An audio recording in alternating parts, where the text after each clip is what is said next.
Morning prime time के आपके पसंदीदा शो 9 बज के में आपका स्वागत है। देश और दुनिया की तमाम अहम खबरों को लेकर हम हाजिर हैं। देश में ओमिक्रॉन की एंट्री हो चुकी है, ऐसे में बुलेटिन में इससे जुड़ी खबरों पर हमारा फोकस होगा, लेकिन दूसरी जरूरी खबरें भी होंगी। आइए खबरों का सिलसिला शुरू करने से पहले नजर डालते हैं उन खबरों पर जो सुर्खियों के अलावा इस बुलेटिन में शामिल है। लखनऊ में कार से टक्कर पर दारोगा की पिटाई, वीडियो हुआ वायरल।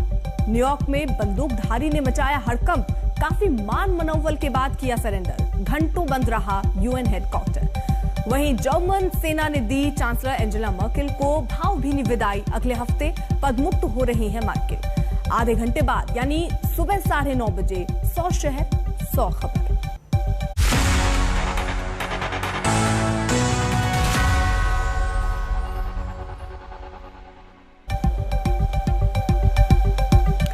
बुलेटिन की शुरुआत भारत में ओमिक्रॉन की एंट्री की खबर से। ओमिक्रॉन से संक्रमित 2 मरीज कर्नाटक में मिले। इनमें एक विदेशी है जो नवंबर में भारत आया था, और गौर करने वाली बात यह है कि 20 नवंबर को बेंगलुरु एयरपोर्ट पर इसकी टेस्टिंग हुई थी, जबकि दक्षिण अफ्रीका ने ओमिक्रॉन का अलर्ट 24 नवंबर को जारी किया। यानी जब नए वेरिएंट का खुलासा हुआ तब तक इसके कई संक्रमित दक्षिण अफ्रीका से बाहर भी जा चुके थे।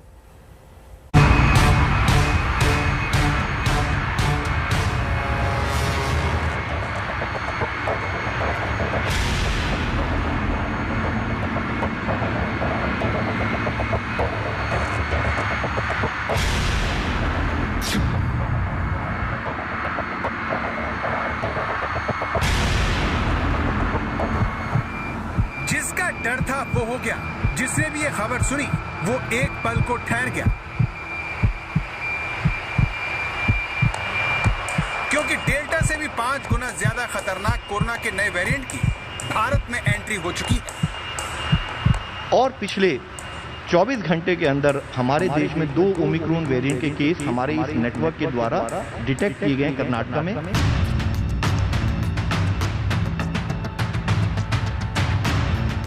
शाम 4 बजे के करीब इस खबर का ऐलान करने के लिए जब स्वास्थ्य विभाग की प्रेस कॉन्फ्रेंस हुई तो किसी को भी भरोसा नहीं था कि भारत उन देशों की फेहरिस्त में शामिल हो जाएगा जहां ओमिक्रॉन घुसपैठ कर चुका है।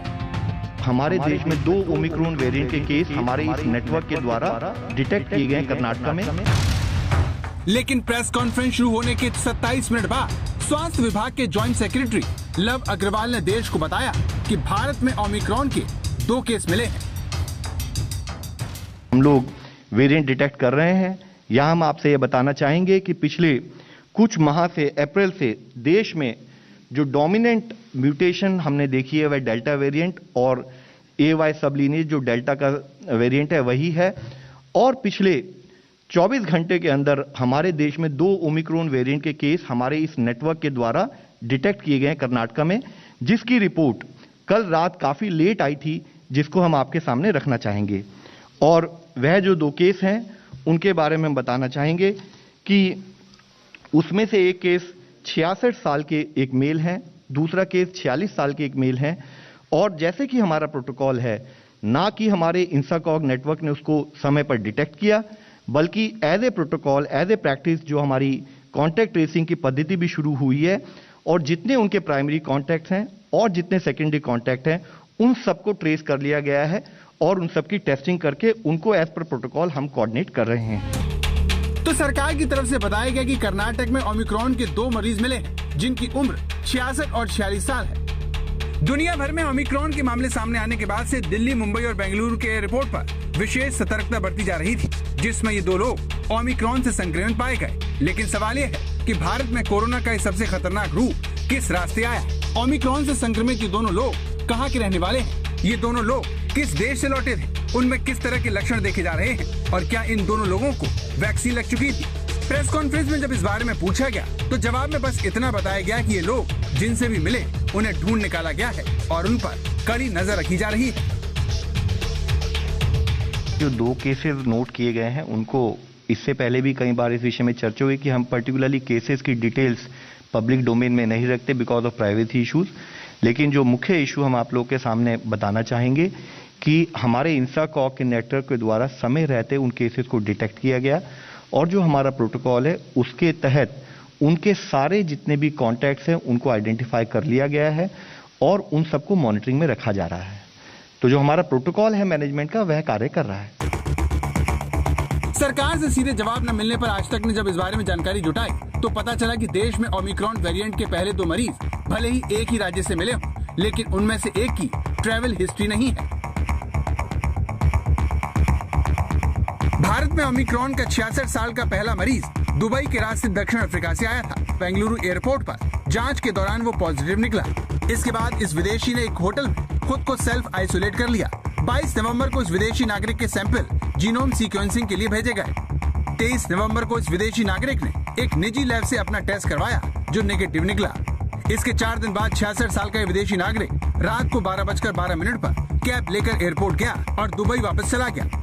One person is about 66-year-old who is South African national who has gone back. खास बात यह है कि दुबई लौट गए इस विदेशी ने 20 नवंबर से 27 नवंबर के बीच सैकड़ों लोगों से मेल मुलाकात की। इसीलिए जब पहली बार इसकी रिपोर्ट पॉजिटिव आई थी तो उसे होटल में क्वारंटाइन करने के बाद उसके सीधे संपर्क में आए 24 और 240 अन्य लोगों का टेस्ट किया गया जिनकी रिपोर्ट नेगेटिव मिली है।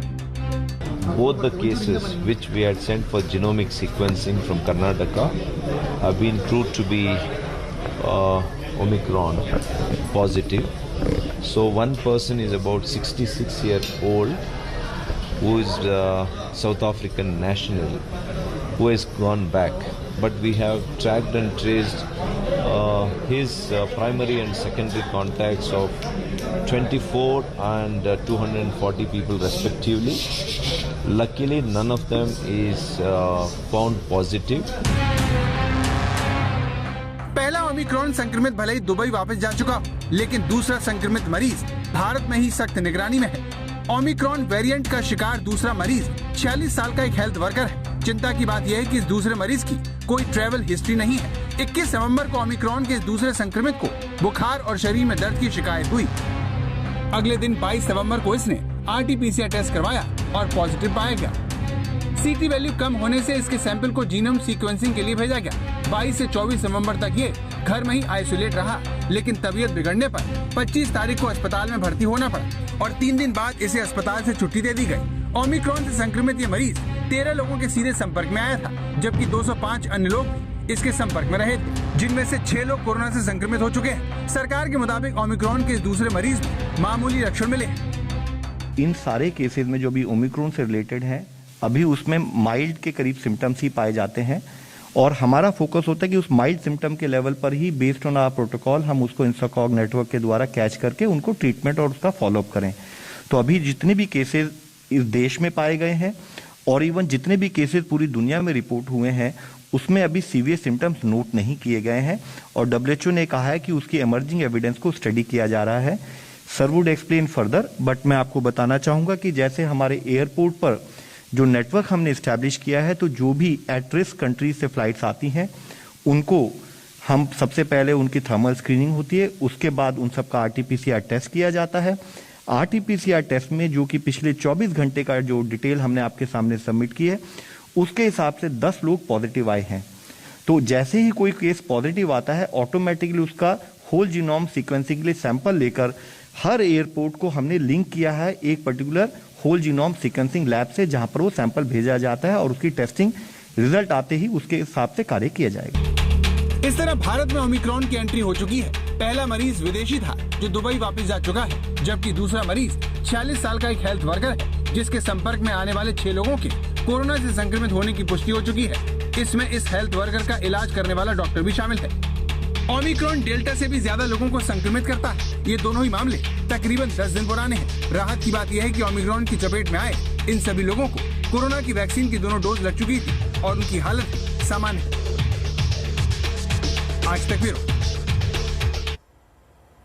कर्नाटक में ओमिक्रॉन के जो 2 केस मिले हैं उनमें कोरोना के हल्के लक्षण देखने को मिल रहे हैं। दोनों मरीज ठीक हैं। अब सवाल यह है कि क्या इसकी वजह वैक्सीन तो नहीं? ओमिक्रॉन की वजह से वैक्सीन पर छिड़ी बहस से जुड़े सवालों का जवाब देती अब ये रिपोर्ट देखिए। हम भय का वातावरण क्रिएट ना होने दें, अवेयरनेस क्रिएट करें। हम ये बताएं कि ये न्यू वेरिएंट की एविडेंस क्या है और इसके तहत हमें क्या कार्य करना है, और साथ ही हम ये इंश्योर करें कि कम्युनिटी का सपोर्ट जैसे अब तक हमें मिलता रहा है उसी के तहत वैक्सीन कवरेज को बढ़ाएं और कोविड अप्रोप्रिएट बिहेवियर को हम लोग फॉलो करते रहें। जब भारत में ओमिक्रॉन वेरिएंट की लैंडिंग हो चुकी है, तब वैक्सीन को लेकर सरकार का जोर पहले से कहीं ज्यादा हो सकता है। ओमिक्रॉन वेरिएंट पर वैक्सीन काम करती है नहीं, क्या ये वैक्सीन के सुरक्षा चक्र को भेज सकता है? इन सारे सवालों का सही जवाब भले ही अब तक न मिला हो, लेकिन भारत में ओमिक्रॉन के 2 संक्रमित मिलने से अब सबकी दिलचस्पी इस बात को जानने में है कि भारत में ओमिक्रॉन के पहले शिकार हुए दोनों लोगों को वैक्सीन लगी थी या नहीं। तो इस सवाल का जवाब यह है कि 66 साल के विदेशी नागरिक को कोरोना की वैक्सीन की दोनों डोज लग चुकी थी, जबकि ओमिक्रॉन की गिरफ्त में आए भारतीय हेल्थ वर्कर को कोरोना की पहली डोज ही लग पाई थी। सरकार के मुताबिक ओमिक्रॉन के दूसरे मरीज की तबीयत ठीक है, जबकि वैक्सीन की 1 डोज लेने वाले हेल्थ वर्कर को सिर्फ हल्का बुखार आया और उसकी हालत ठीक है। नए चैलेंज के बावजूद भी vaccination is the most critical tool that we have to use, and we are fortunate that we have that tool in plenty. कोई डाउट नहीं है कि जो वैक्सीन जिस देश में उपलब्ध हैं उन वैक्सीन्स का कवरेज बढ़े, और वो वेरिएंट अभी जो भी हैं इस स्टेज पे जो साइंस हमें बताती है हमें वो इस्तेमाल करने हैं। स्वास्थ्य मंत्रालय ने बताया कि अब तक कोविड-19 की 125 करोड़ से ज्यादा खुराक दी जा चुकी है।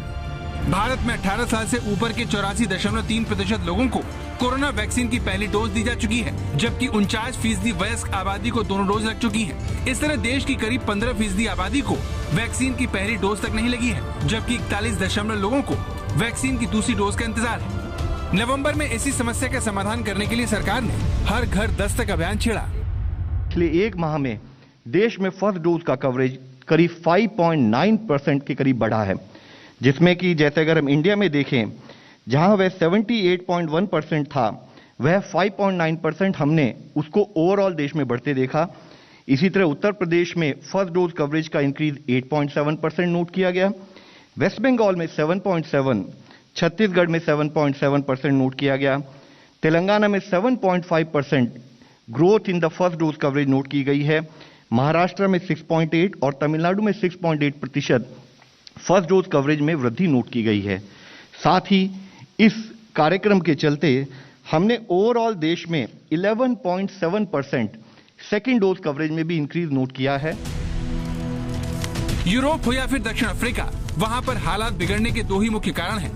पहला कोरोना को लेकर सतर्कता का अभाव और दूसरा धीमा टीकाकरण। ब्रिटेन, जर्मनी जैसे यूरोपीय देशों में लोगों की बेफिक्री कोरोना का काम आसान कर रही है, तो अफ्रीका में वैक्सीन की कमी। जर्मनी में तो हालात इतने खराब हो गए हैं कि वहां पर वैक्सीन नहीं लगाने वालों पर पाबंदी लगानी शुरू कर दी गई है। जर्मनी की सरकार ने पिछले 24 घंटे में 70,000 नए केस सामने आने के बाद सख्त फैसला लिया है, जिसके मुताबिक वैक्सीन नहीं लगवाने वाले लोगों को थिएटर, रेस्तरां में एंट्री नहीं मिलेगी। ओमिक्रॉन के बढ़ते खतरे के बावजूद जर्मनी में 68.7% लोगों को ही कोरोना का टीका लग सका है, जबकि सरकार का लक्ष्य 75% है। यूरोपीय देशों की सरकारें ओमिक्रॉन से बचाव के तौर पर बूस्टर डोज को भी बढ़ावा दे रही हैं। इसे देखते हुए भारत में भी बूस्टर डोज की मांग की जा रही है। इस बारे में जब स्वास्थ्य मंत्रालय से पूछा गया तो उनका जवाब कुछ इस तरह था।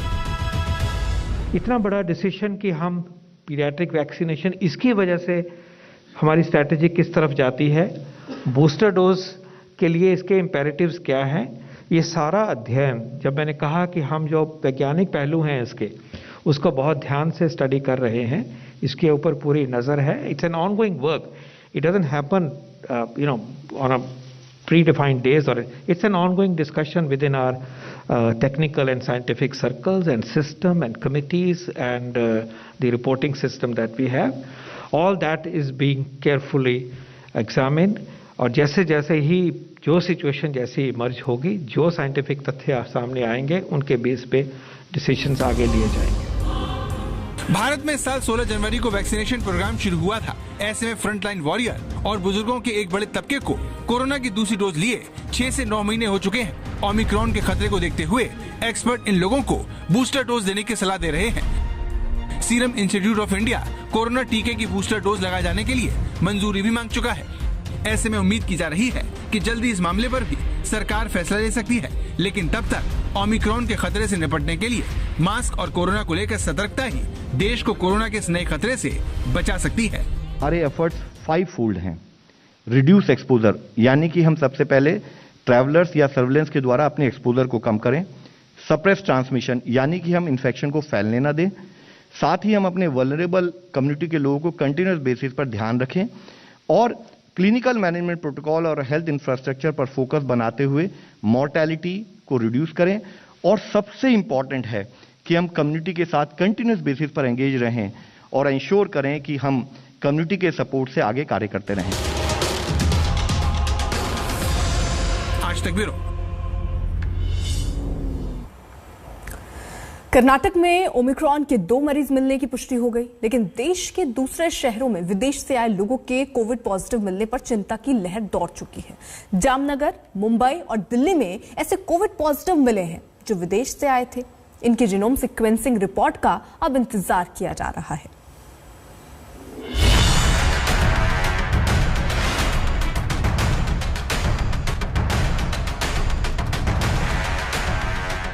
लंबा कोविड काल देखने के बाद किसी का कोविड पॉजिटिव आना पिछले हफ्ते तक किसी खौफ का विषय नहीं था, लेकिन ओमिक्रॉन का पता लगते ही कोविड पॉजिटिव केस डराने लगे हैं, खासकर अगर मरीज ऐसा शख्स हो जिसका विदेश यात्रा का रिकॉर्ड रहा हो।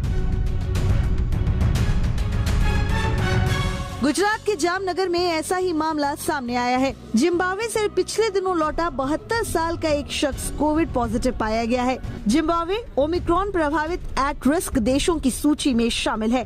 कोविड पॉजिटिव बुजुर्ग में ओमिक्रॉन का संक्रमण है या नहीं, इसकी जांच की जा रही है। शख्स का सैंपल जीनोम सीक्वेंसिंग के लिए अहमदाबाद भेजा गया है। पहले कोविड ने हर अनजान शख्स को संदिग्ध बना दिया था और अब ओमिक्रॉन की वजह से विदेश, खासकर एट रिस्क देशों से लौटा शख्स खौफ का सबब बन गया है। मध्य प्रदेश के पन्ना की कहानी भी कुछ ऐसी ही है। दक्षिण अफ्रीका से एक शख्स के लौटने की खबर मिली तो जिला प्रशासन के कान खड़े हो गए। 25 नवंबर को लौटे इस व्यक्ति समेत पूरे परिवार के सदस्यों का RT-PCR टेस्ट करवाया गया है। सोना में पन्ना के एक सलेहा के कई काम कर रहे थे, वो कल ही वहाँ से लौटे हैं। उनको कोविड का कोई सिम्टम नहीं है। कोविड की रिपोर्ट उनकी भी नेगेटिव भी है। उनको मिल के आया हूँ। उनके पूरे परिवार का हम लोगों ने RT-PCR टेस्ट कराया है। पूरी फैमिली होम आइसोलेशन में रखी है हम लोगों ने। मुंबई शहर कोविड की मार सबसे ज्यादा सहने वाले शहरों में से एक है। माया नगरी में ओमिक्रॉन की एंट्री तो फिलहाल नहीं हुई है, लेकिन इसका डर पहुंच चुका है। हाई रिस्क देशों से मुंबई आए 4 यात्रियों की जीनोम सीक्वेंसिंग रिपोर्ट का बेसब्री से इंतजार हो रहा है। इनकी रिपोर्ट आज आ सकती है। ये चारों कोविड पॉजिटिव पाए गए थे। 1 तारीख को मुंबई में 79 आए, उसमें 7 निगेटिव है, 2 अवॉइडेड है और तीनों इनका मिलके 4 शेड्यूल में, उसमें 2 सैंपल पुणे में भेजे क्योंकि तो त्वरित उसका रिपोर्ट आना जरूरी है। 4 में 2 तो सिम्टम हाई लग रहे तो अपने ही 4 जन अब कस्टडी में ही है, जो अपनी यंत्रणा है उसके, और जो सैंपल जो ज़्यादा सिम्टम लग रहे वो पुणे में भेजे। दिल्ली में ब्रिटेन, फ्रांस और जर्मनी से आए 6 लोग कोविड पॉजिटिव पाए गए हैं। विदेश से आए करीब 3000 यात्रियों की टेस्टिंग में ये 6 कोविड पॉजिटिव केस मिले हैं। इनमें ओमिक्रॉन है या नहीं, इसकी तस्दीक के लिए इनके सैंपल जीनोम सीक्वेंसिंग के लिए भेजे गए हैं। एट रिस्क देशों से आने वालों की टेस्टिंग के लिए दिल्ली एयरपोर्ट पर खास इंतजाम किए गए हैं, लेकिन पैसेंजरों का कहना है कि उन्हें इन इंतजामों की जानकारी नहीं थी। पैसेंजर्स का ये भी कहना है कि सरकार की तरफ से कोई भी गाइडलाइन उन्हें दी नहीं गई थी, तो उन्हें उतरने के बाद पता चला कि उन्हें ये नए टेस्ट करवाने पड़ेंगे, जबकि वो जिस जगह से उड़ के आए थे उन सभी जगहों पे वो टेस्ट करवा के फ्लाइट बोर्ड कर रहे थे। इस समय हर पैसेंजर कहता है कि अगर सरकार ये सब चीज़ें कर रही है, ये सब बदलाव कर रही है, तो कोई ना कोई एडवाइजरी ज़रूर देनी चाहिए। जाहिर है इंतजामों को और आसान बनाने की जरूरत है। इस बीच कोविड-19 के ओमिक्रॉन वेरिएंट को लेकर उत्तर प्रदेश में अलर्ट जारी कर दिया गया है। लखनऊ, वाराणसी, नोएडा के साथ साथ आगरा, प्रयागराज, गोरखपुर, कानपुर जैसे जिलों को भी विशेष चौकसी बरतने के निर्देश दिए गए हैं। अगले 2 दिनों में दूसरे राज्यों से आने वाले हर यात्रियों के थर्मल स्कैनिंग सैंपलिंग की व्यवस्था चालू करने को कहा गया है। इसी कड़ी में कल लखनऊ रेलवे स्टेशन पर फोकस सैंपलिंग शुरू कर दी गई है। मुंबई से पंकज उपाध्याय, लखनऊ से संतोष शर्मा और दिल्ली से ऐश्वर्या पारीवाल के साथ आज तक ब्यूरो। भारत में ओमिक्रॉन के 2 संक्रमित मिले तो उधर अमेरिका में भी ओमिक्रॉन के दूसरे मरीजों की पुष्टि हो चुकी है। अमेरिकी राष्ट्रपति जो बाइडेन ने इसकी जानकारी देते हुए कहा कि नया वेरिएंट चिंता का सबब जरूर है, लेकिन इससे खौफ में आने की जरूरत नहीं है। As they study the Omicron variant, that we have just 2 cases reported here in the United States. But as I explained on Monday, this new variant is cause for concern, but not panic. We knew there'd be cases of Omicron here in the United States, and it's here. But we have the best tools, the best vaccines in the world, and the best medicine, and the best scientists in the world. We're going to fight this variant with science and speed, not chaos and confusion. अब बात UP की सियासत की। UP की चुनावी महाभारत में एक बार फिर मंदिर मुद्दा केंद्र में आने लगा है। बीजेपी जहां अपनी उपलब्धियों में अयोध्या में राम मंदिर निर्माण का जिक्र कर रही है, वहीं मथुरा के मुद्दे को भी छेड़ दिया गया है। मथुरा में श्री कृष्ण की जन्मभूमि पर भव्य मंदिर बने, यह हर श्री कृष्ण जी के भक्त की इच्छा है। अयोध्या में श्री राम जन्मभूमि पर भगवान राम के भव्य मंदिर के निर्माण का कार्य भी आगे बढ़ा है। कोई नहीं मानता था कि राम जन्मभूमि का फैसला आएगा और राम जन्मभूमि मंदिर की शुरुआत। ऐसा है, जब ये हारने लगे तो पागलपन हो गया। यूपी के डिप्टी सीएम केशव मौर्य ने मथुरा में भगवान कृष्ण के मंदिर का जिक्र छेड़ा तो इस एजेंडे को यूपी सरकार के प्रवक्ता कैबिनेट मंत्री सिद्धार्थनाथ सिंह ने कुछ इस तरह आगे बढ़ाया। कहीं हम राम का नाम लेते हैं या कृष्ण का नाम लेते हैं, उनको आपत्ति होती है और कहते हैं कि हम हिंदू मुस्लिम कर रहे हैं। जिन्ना का आप नाम लेते हो, आपको जिन्ना मुबारक है, हमें राम और कृष्ण मुबारक है। डिप्टी सीएम केशव मौर्य ने बुधवार ट्वीट कर कहा था, अयोध्या काशी भव्य मंदिर निर्माण जारी है, मथुरा की तैयारी है। कल उन्होंने सीधे सीधे वही बात दोहरा भी दी। मैं स्पष्ट तौर से कहना चाहता हूं कि श्री रामलला की जन्मभूमि पर भव्य मंदिर निर्माण हो रहा है।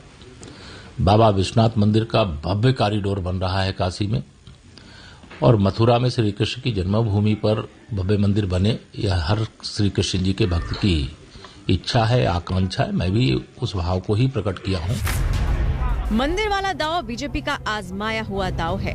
कल सहारनपुर में मां शाकुंभरी महाविद्यालय का शिलान्यास करने पहुंचे गृह मंत्री अमित शाह ने अयोध्या राम मंदिर का मुद्दा उठाते हुए एसपी सुप्रीमो अखिलेश यादव पर हमला बोला तो सीएम योगी ने भी इसका जिक्र किया।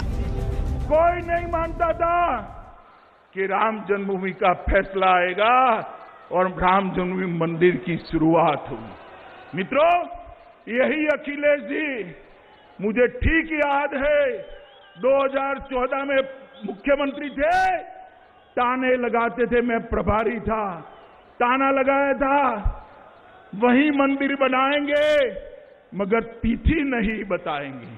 अखिलेश बाबू देख लीजिए, प्रधानमंत्री जी ने आज अयोध्या में आसमान को छूने वाला राम मंदिर के निर्माण का काम किया।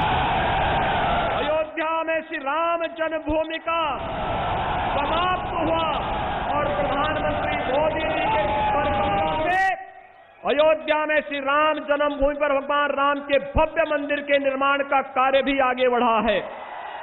भाइयों बहनों, आज देश सुरक्षित हाथों में दुनिया के अंदर समृद्धि की ओर अग्रसर हो रहा है और उत्तर प्रदेश आदरणीय प्रधानमंत्री जी के मार्गदर्शन और प्रेरणा से विकास की नई बुलंदियों को छूता हुआ दिखाई दे रहा है। सवाल ये है कि जब अयोध्या का मुद्दा खत्म हो चुका है तो क्या अब मथुरा की तैयारी है?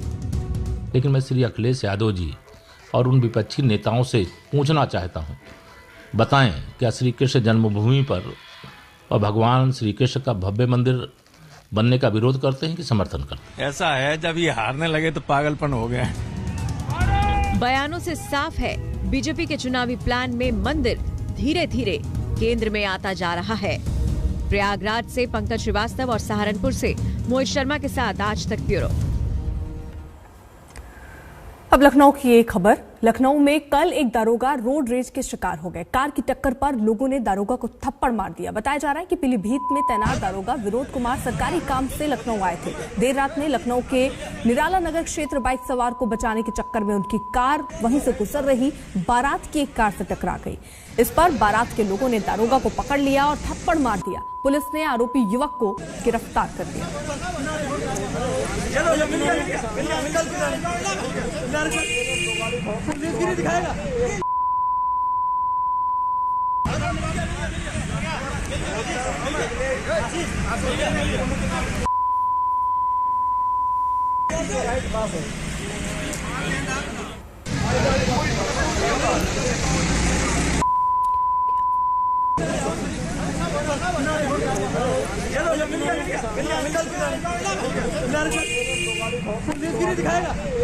को थप्पड़ मारा है, वो सही किया है कि गलत? गलत किया है।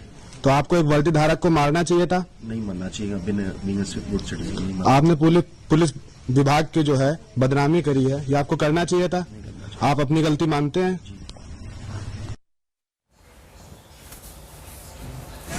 तो रोड रेस का शिकार हुए हैं दारोगा, जहां आप तस्वीरों में भी देख रहे हैं और किस तरीके से इस दरोगा की पिटाई हो रही थी। ये तस्वीरों के माध्यम से हम आपको दिखा रहे हैं। हालांकि बाद में जब इस शख्स जिसने पिटाई की उससे बात की गई तो उसने कहा कि उसको ऐसा नहीं करना चाहिए।